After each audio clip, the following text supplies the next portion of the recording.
If you're thinking about starting your own business, watch this video. It might give you some great insights on what you can expect and the process that you're going to go through.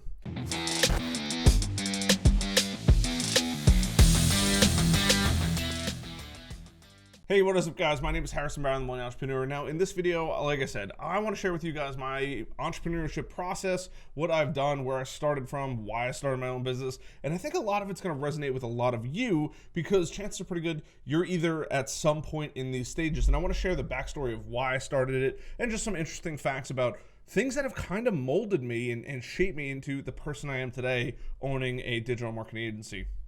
So I do own two different businesses, and I have a couple side projects that I'm working on with a variety of people. My primary business is a company called Growth Generators. It is my business. I do have two partners that I'm going to be bringing on, and we focus on MSPs, IT, DaaS, HaaS, SaaS, cybersecurity. If DaaS, HaaS, and SaaS don't make any sense to you, don't worry about it. The people that do know what that is, that's good.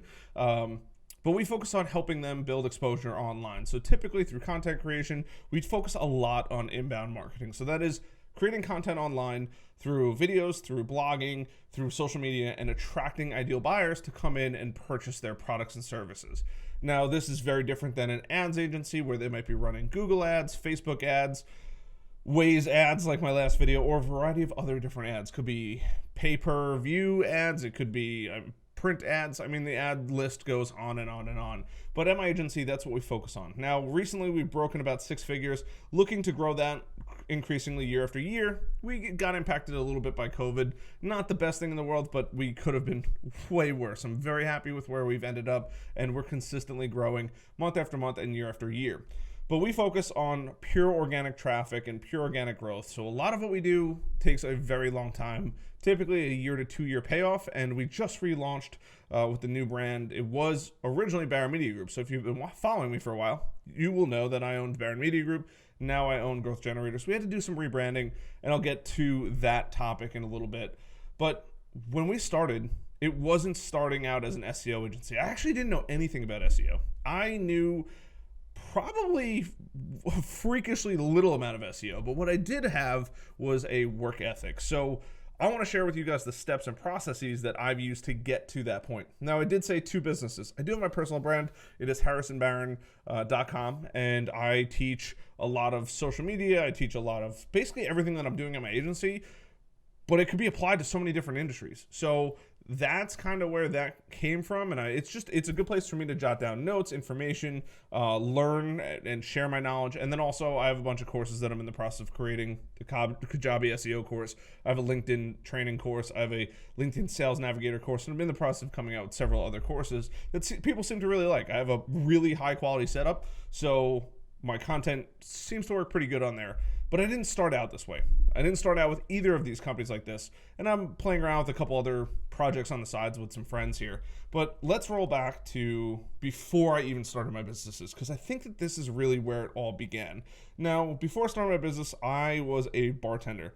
I was working 40, 50 hours a week, making more money than I knew what to do with. Now, for some people, that's going to seem like a lot of money, but I was making between $50,000 and $100,000 a year, possibly a little more depending on the week, or depending on the month, and sometimes I would say probably never a little less, but I made good money. I made really, really good money, and it was all cash, so I didn't have to pay taxes, which was huge. So I started doing that, and took a little while to get into that, and at the time, I was looking for an internship because I was going to school for computer information systems with an emphasis in computer programming.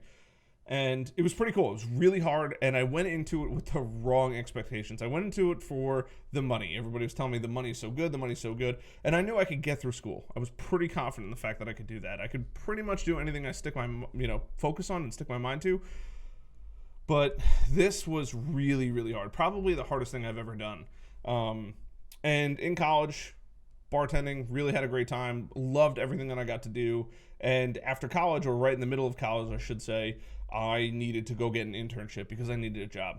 Applied to probably 100 different companies, and none of them wanted a free intern. I was willing to work for free. I was willing to show up to an office and just learn from other people and just try to really get better at programming. Turns out, a guy in my volunteer fire department, his cousin owned a IT company, And he's like, hey, look, I could probably get you a free internship over there as long as you're really willing to work. I said, absolutely. I just really want to get my foot in the door because I didn't have any technology experience. I only had bartending and laborious jobs. I worked at a nursery. I've worked at CVS and nothing in the technology field. So I said, this is great. This is my first step, my gateway into the tech space. So I started as an unpaid internship. And after, I don't know, 10 weeks or something like that, I forget how many weeks I was there, they ended up offering me a part-time job and said, hey, you know what, come work for our team. And I got really good at what I was doing. Now, I was never the best tech, but I was good at one thing. And that one thing was, and I'm going to hold up a piece of paper here, but the one thing was being able to bring back a bill. And when I say bring back a bill, it wasn't like, hey, I billed the customer.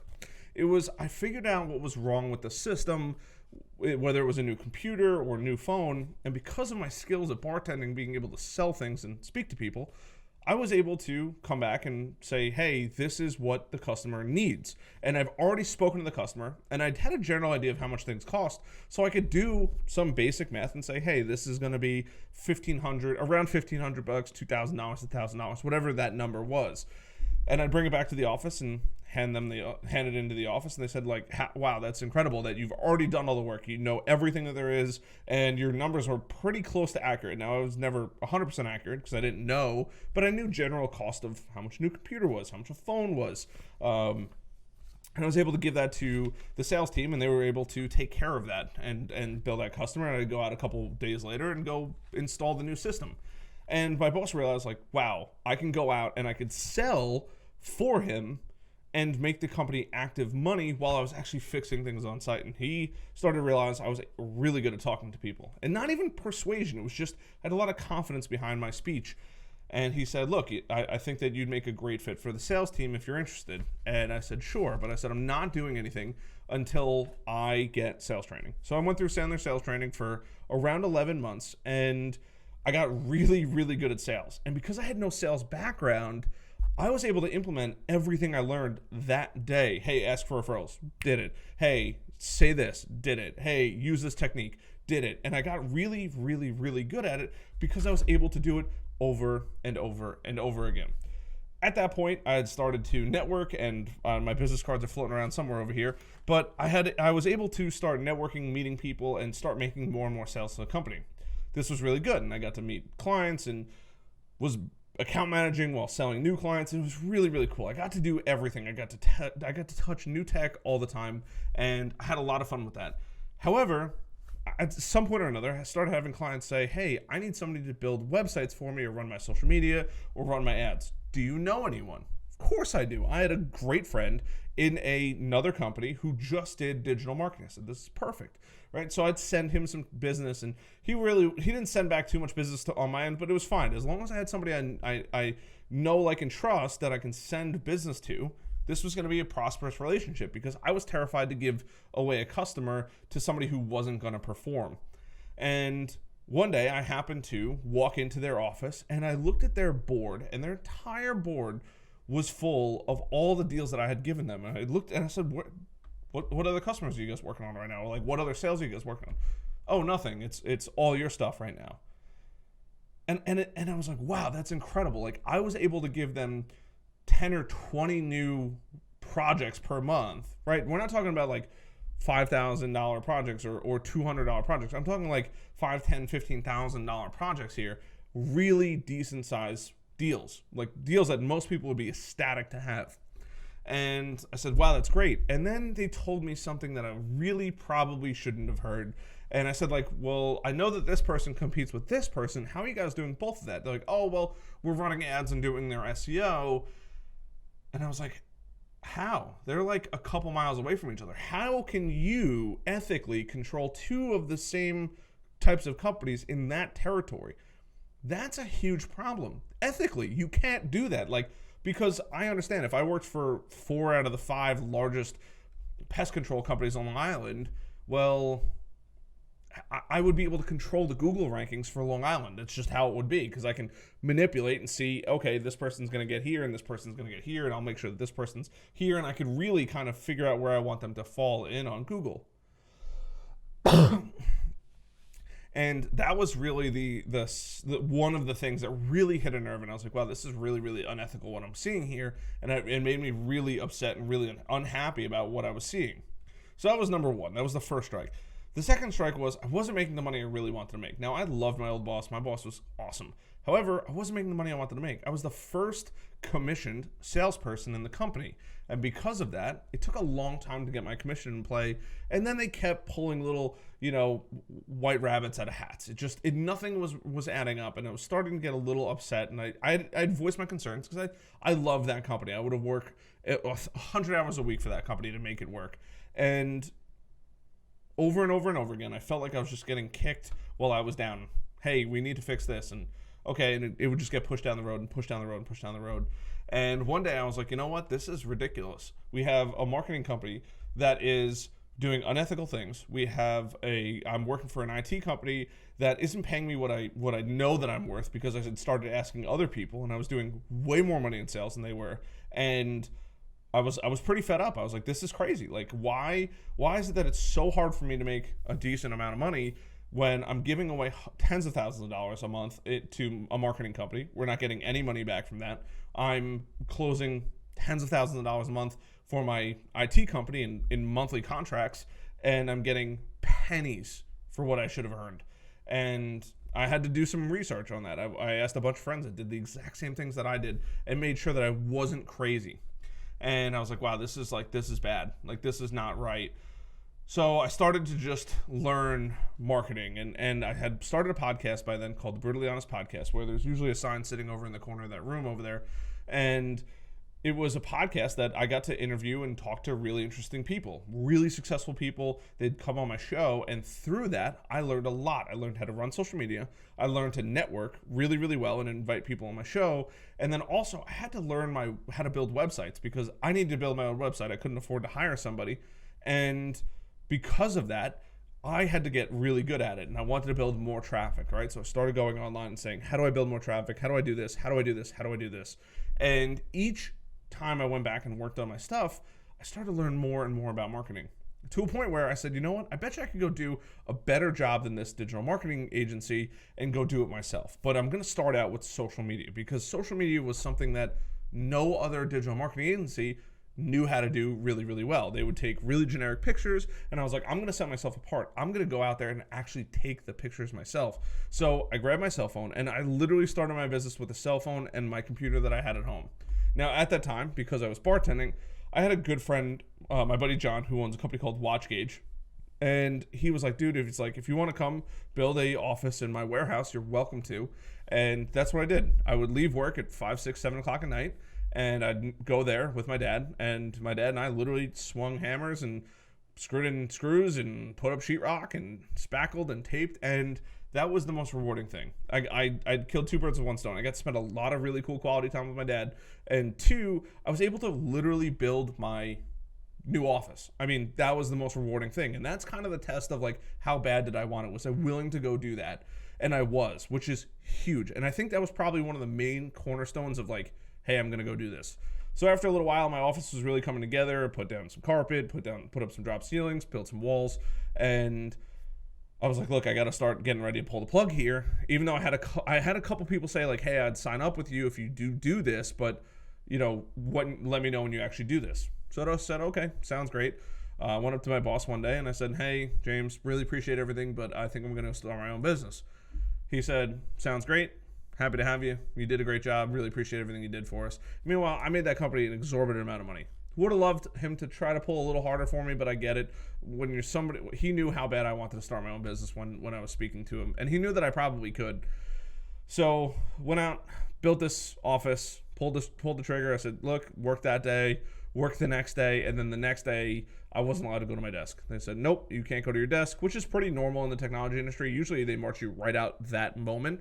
And they ended up paying me for, I think, another 3 weeks, because I think I gave them 3 weeks or a month notice, and they paid me till that point.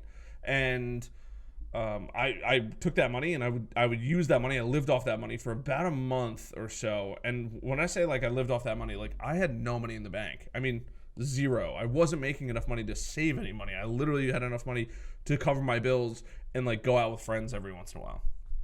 So That was a major, major problem I had, and I needed to find clients immediately. And thankfully, between networking and meeting people, a lot of people said like, hey, come, we'll hire you and come show us what you can do. So I took my phone and I'd go out there and take photos and videos of clients, and I would just run their social media accounts. If I was traveling, I would either run it all from my phone, or I would ask whoever I was with, hey, and I was horrible at spelling, and I couldn't even afford software to check spelling. I would ask people to proofread my social media posts, because that was the number one complaint I always got, was your spelling and grammar are awful. Great content, you're killing it, we'd see customers coming in, but your spelling and grammar stinks. So I said, okay, sounds great. So I'd always ask somebody to proofread it. Got to the point where I could afford a little more, so I got a GoPro. Specifically, I think this GoPro. And I started to use my GoPro in conjunction with my phone and started taking more and more photos and videos for people. And I ran into a problem, and this is probably the one pivot. And you being a business owner, you'll start to see this happen often, where you're going to run into a problem, and you need to be able to resolve that problem, or understand that you can't resolve that problem, and you need to either figure out another way around it, or you just don't offer that solution.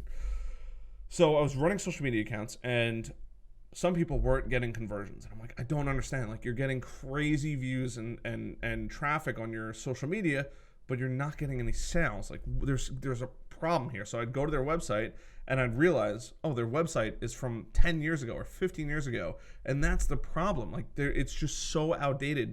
People weren't using it. So lesson learned, I went back and I started building people's websites, and it was really cool. I really enjoyed that. I started learning and dabbling and playing around with different softwares, WordPress, Wix, Squarespace. At that time, I didn't know about Webflow, and just started building and building and building. And then I said, well, great. Now that we have these websites that are actually starting to make some sales, how do we get more traffic to it? And that's when I started to learn about SEO. And this is about a year and change into my business now. I've had it for about 3 years, and I was really confused, curious. I didn't know how to drive more traffic. So I said, okay, I got to figure out the next step, right? It's okay, building websites is cool, but anybody can build a website. There's so much competition. There's no money in building websites. Even if you're a good designer, it's really hard to find clients that are willing to spend the amount of money that you want to make on you to build your website, right? Because if it's not going to convert, what did you really get? So I would start learning, and I learned and be thousands of hours of YouTube. And ultimately, I arrived to saying, hey, you know what? I'm going to do SEO for myself. And I started doing SEO for myself, and I had really good results. It wasn't the fastest growth in the world, but it was good growth, and I was really happy with it, and I was proud of myself. So I've now overcome two obstacles. One, how am I going to start my business? What service am I going to offer? Social media. Two, now I'm starting to build websites. And then now I had a kind of like the trifecta of I can get people to a website, which is going to make more sales. And that was kind of how I said, wow, there's really, after watching thousands of hours of YouTube, I'm not even exaggerating, thousands of hours. I would go home and watch 2 or 3 hours of people teaching SEO, because I didn't have the money to go buy somebody's course or to learn, because that would have been an expedited process, which I don't want to say I regret, but it was probably a smarter move to go buy somebody else's course, and I didn't, because I literally didn't have the $100 or $200 or $300 that people wanted to charge. So I said, you know what, I'm just going to go watch 1,000 hours of YouTube. And I did, and I started learning. I started meeting other people in the industry, and they started teaching me. And between YouTube and now mastermind groups, and I had started to sit down and talk to people, I was really learning at an aggressive pace and getting good at what I wanted to do. And that was kind of where we made the transition of like, hey, I now need to, one, hire an employee, because I'm way too busy. I'm making okay money, but I can't make any more money if I have to do all the work myself. So I brought on my buddy Kevin, who is now going to be a partner, and he made my life way easier. He just took a lot of work off my plate, because then I could focus on SEO for clients and how to make a package and packaging it all together in a nice little bow to sell to somebody, right? And then we can go execute it. And we started getting really good at that. And then I said, you know what? The problem is I wanted to work with anybody. And that was probably the third major change was, or fourth, I forget what number I'm on, but that was the fourth change, or whatever number we're on, change of my business, and said, oh my God, I need to focus on one area. Because when somebody said like, hey, who do you work with? Like, who's your ideal customer? I'm like, oh, everybody, right? And then I was like, well, it's really like small to mid-sized businesses, $100,000 to $250,000 in sales or $500,000 in sales.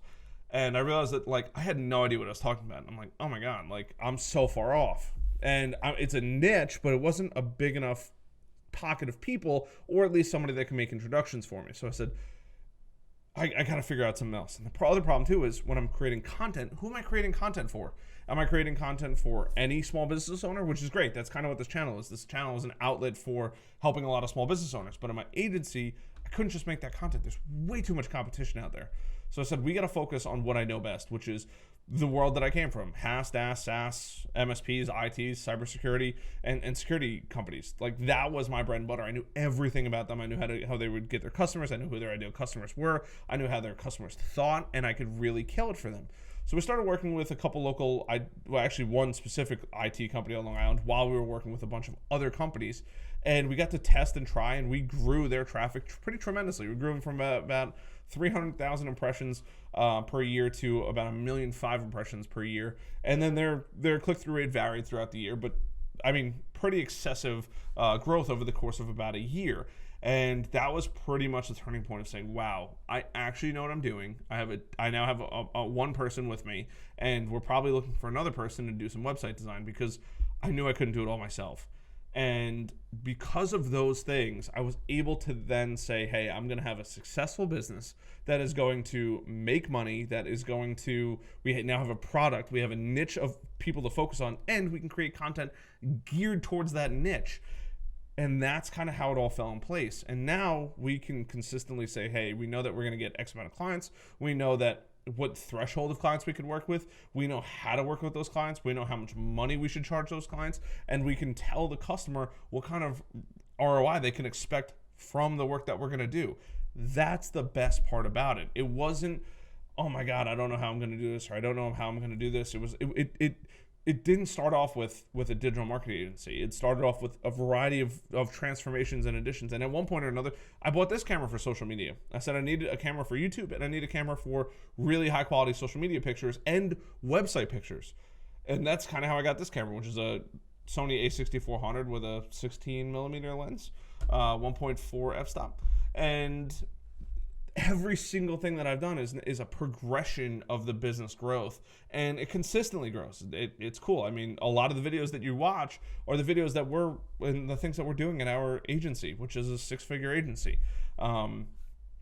That's the coolest part about it. Like, it's not like, oh, I'm just looking at something. Now, sometimes I might be using a software or it just came out and I'm just starting to use it. But for the most part, it's literally what we're doing for our agency and how we're helping customers and getting them really great results. So that's kind of the whole process for it. Now, my personal brand is just areas where I get to put in notes and teach people, and really everything that doesn't belong in my agency, because there's still a lot of things that I like to do. I love making YouTube videos. I'm actually kind of really falling in love with the process here. But I can't make these kind of videos for my agency. It just doesn't work. But what I can do is make different types of videos for my agency, and that's what I plan on doing. So that's how I've gotten here. It's a pretty laborious process of trial and error and trial and error and trial and error. And this whole time I've maintained my podcast for the most part until coronavirus happened, where people didn't want to meet in person. But that was it. I mean, it was really, really cool. It's been probably the most rewarding experience this entire time. Now, I would be the first one to lie to you if I said it's been great the whole time. There are days, weeks, and months that I am down in the dumps because maybe a client let us go, or somebody's taking a really long time to pay us, or what other answer there might be out there.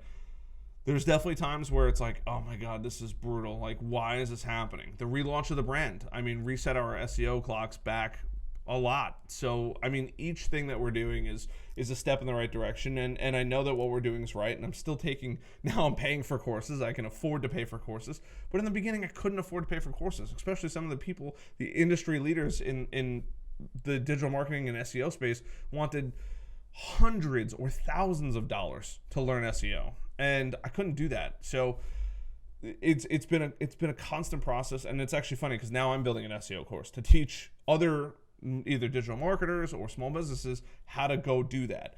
And it's been a really cool journey. Like, it's a lot of work. It's had its ups and downs. When it's up, it's amazing. When it's down, it's the worst feeling in the world. Nothing is consistent, at least yet. I know it will be down the road, but you know, it's showing up every day. It's working I don't want to say a ridiculous amount of hours, but like, what do you want out of your business? Like, how serious are you going to take your business? Like, I think it's like 1 out of every 10 businesses are going to be, or 1 out of every, I think it's 0.5% or 1% of businesses actually make it to the 10-year mark. Like, how bad do you want to make it? I see a lot of businesses fail. They never did anything for their business. They were sitting home on the couch. They were watching TV. They weren't working on growing their business. They weren't working on figuring out how to get leads. It was word of mouth, hopefully, or there's so many things that go into it. So why I'm making all these YouTube videos, right? Because I would like, if you need help, you can either call my agency or you can go check out harrisonbarron.com and you can buy one of our products, whether it's a course or you can hire our agency, right? That's part of why I'm doing this. I'm also doing it because I also really want to help. I've been able to help 16,000 people on YouTube just with content on top of the thousands and thousands of clicks that I've gotten on my websites, on the blog, which is literally just free education. And that's the coolest part about it is I get to help a lot of people. In exchange, somebody's going to want to buy my products, which is great. And if nobody does, whatever. I mean, I'd rather teach you guys and give away free information, and at least maybe you watching this video, you'll avoid the loopholes that I got sucked into because I didn't know what I was doing. And that's why I made this YouTube channel, so you can avoid all the loopholes. And just because your business is one way, or at least your initial start of a business is one way, doesn't mean that's how it's going to be in 3, 4, 5, 6, 7, 10 years from now. My business it doesn't even have the same name anymore as it did when I first started. And I remember starting, and I had to come up with a logo, and I asked my buddy for a logo, and it was okay. And then I asked, had a couple revisions onto it, and that's how I got to the crown, right? The crown stands, there's 5 points in the crown. 2 of them are recessed. And the reason is because, and you guys will see it at the end, but there's 3 boys, 2 girls in my family, right? And the crown used to be black and white, and that's because I had a very black and white outlook on life, and I still do. It's either binary, right? I was a computer programmer. It's either yes or no for pretty much everything. I really try not to live in the maybe or the gray area for just about anything. So this is the process that we've gone through, and how the business has changed, and my entire process along the way. And I've had an incredible amount of support from friends, family, business people. You'll see some of them. I mean, if you guys want to go listen to some of my favorite people, go check out the podcast. Most of them have been on the podcast at this point. There are a few exceptions, but I love it, right? And I probably wouldn't be where I am now if I wasn't an Eagle Scout and I didn't learn the core of being an Eagle Scout. And I know it sounds kind of ridiculous, but you learn a lot in there. And going and playing sports, and playing and wrestling in high school, and getting beat up every day, and going to school, and I almost failed out of school at one point, which is wild. I literally failed an entire semester, and had I failed another semester, I would have gotten kicked out of school. So that's how bad I was failing. I mean, it's been wild, and this whole time I've been a volunteer fireman. I was able to be the lieutenant of rescue, the captain of rescue, lieutenant twice actually, and I'm probably resigning at the end of this year. As literally heartbreaking as it sounds, I have my picture of a fire truck up here, and a flag with a red line through it, and actually a picture of Long Island over here. And I know that I'll continue to be a volunteer, but I'm going to miss my friends and family on Long Island when I can't go into a burning building with them. But all of these things have added into me being who I am.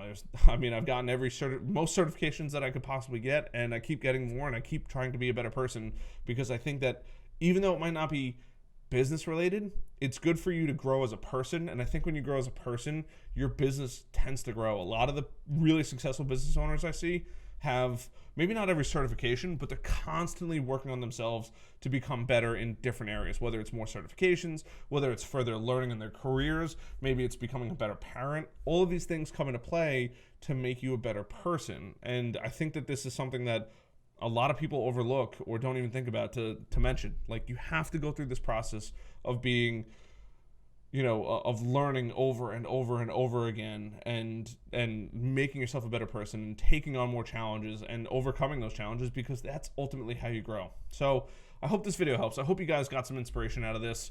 If you're starting a business, leave a link down below. This is supposed to support you. So if you're starting a new business, write a little blurb about what you're starting. Leave a link down below. I think that's really cool. And if you're watching this video, go support a fellow entrepreneur down below. I think that is probably the best thing in the world, because if I can help somebody get one new client, that could be the thing that makes them have enough faith in themselves to grow their business even further and succeed. And look, it's not an easy process, but it's been a great one. Now, I did mention in the beginning why I changed the name of my business, and I'm a big fan of the long-term play, which is what I think a lot of people don't think about. So you guys probably thought I was just about to wrap this up, but I forgot about this. So the reason why I changed the name of my company is a couple different things. One, I wanted to get my name out of it. Even though my employees and now partners are starting to work with people, people knew the word Baron, which was my last name, and they'd see an email come from me, which was great. However, the problem is these people wanted to speak to me, and I needed to eliminate myself from the equation so I could keep focusing on growing the business and not working on the customer problems. So I needed to change, and I was bringing on now two partners, and this is pretty much how it's going to be, but we're going to be continuously hiring more employees and creating what I really wanted, which is a job where you get paid well, right? A job where you're going to be challenged at your work and you're really going to love what you do, because if you don't love what you do, get out. And ultimately a fun, cool environment where, you know, people can be themselves and they don't have to worry about being attacked, and really just growing as a person. I think that's probably the most important thing, with a ton of team building throughout this entire process. So that's why I changed the name, because it's bringing on partners, and because I don't know what the future is going to hold. Everything I'm doing is a long-term game. So SEO, content creation, this video is not going to be popular for a year or two, and that's cool. That's high in 2022 or 2023 or 2024, and it's going to be wild. I can't wait to look back and say, oh my God, like what a wild time. And that's part of why I'm doing this 120 videos. Like, I can't wait to see the transition. I've already seen the transition of video 1 to video 180. And now this video is like a little flag of saying, hey, this is where we're at, and what does it look like down the road? But I do plan on, or at least I in case I do sell the business, I needed a great name that wasn't going to be tied to just me. It was going to be tied to a team of people that really cared about their customers. So that's why we came up with Growth Generators. It's a cool name. I really love it. I love what we do. I love how we do it. I love the team we're building. And honestly, I couldn't be more proud of the team that I have, because without them, I wouldn't be where I'm at. And I'm not just saying team with the people I work with. It's the friends and family and colleagues that support the heck out of me. So I love you guys. Peace, love. If you guys want to hear another video like this or another rant, if you guys have questions, leave them down below. I always answer every single question, or at least I look at it. I promise, though, I will try to answer if it is a question. Other than that, love you guys. Peace, love, chicken grease. See you later.